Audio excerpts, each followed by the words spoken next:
அதையும் நான் சொல்லியிருக்கேன் என் வீடியோவில். முதல்ல இருந்த 3 ரோலை வந்து எல்லாரும் பார்ட்டி போயிட்டு வந்தாங்க, தூங்கிடுவாங்க. அவங்க எங்களுக்கு தெரியும் அங்க.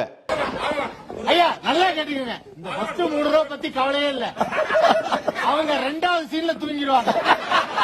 இவங்க எல்லாம் தூங்கிடுவாங்க 2வது சீனே உங்களுக்கு தெரியும். ஆனா நீங்க அந்த பார்ட்டி போயிட்டு வரவங்க அப்படின்னு நீங்க அதுல மென்ஷன்லாம் பண்ணவே இல்லை நானே. ஆமாப்பா, உங்களுக்கு நார்மலா போடுற வீடியோல ஏன்னா நீங்க இந்த இடத்திலே இந்த லாட்டிடியூட்ல இந்த கிராட்டிடியூட்ல நான் சொல்லுவோம் இல்லண்ணே. ஏன்னா நீங்க அந்த வீடியோ பார்க்கும்போது அப்படித்தானே புரியும், நீங்க அந்த படத்தை கலாய்க்கிற மாதிரி தானே இருந்துச்சு. அதை தான் நான் எக்ஸ்பிளைன் பண்ணி படத்தை கலாய்க்கிறேன். படம் போடுறதுக்கு முன்னாடின்னு ஒரு வார்த்தை சொல்லியிருக்கேன். படம் போடுறதுக்கு முன்னாடி படத்தை எப்படி கலாய்க்க முடியும்? அதானே படம் போடுறதுக்கு முன்னாடி படத்தை கலாய்க்க எப்படி முடியும்? நான் கேட்கறது அதுக்கு பேர் விமர்சனமான்னு நான் கேட்கறேன். அது விமர்சனமே கிடையாது. நான் அந்த படம் பார்த்து விமர்சனம் கொடுக்கவே இல்லையே.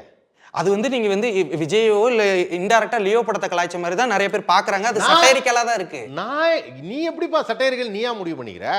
நான் சொல்றேன்ல, உனக்கு எப்படின்னா இப்ப அரண்டவனுக்கு இருண்டதெல்லாம் பேய்ங்கிற மாதிரி உனக்கு ஏதாவது ஒரு இடத்துல வந்து ஏன் இந்த படத்துக்கு போடுமா அப்படின்னு ஓ அவரை கலாய்ச்சிங்க. ஆச்சி கொழுக்கட்டை மாவு வந்தாச்சு. ஆச்சி கொழுக்கட்டை மாவிற்கு கொழுக்கட்டை அச்சை கேட்டு வாங்குங்கள்.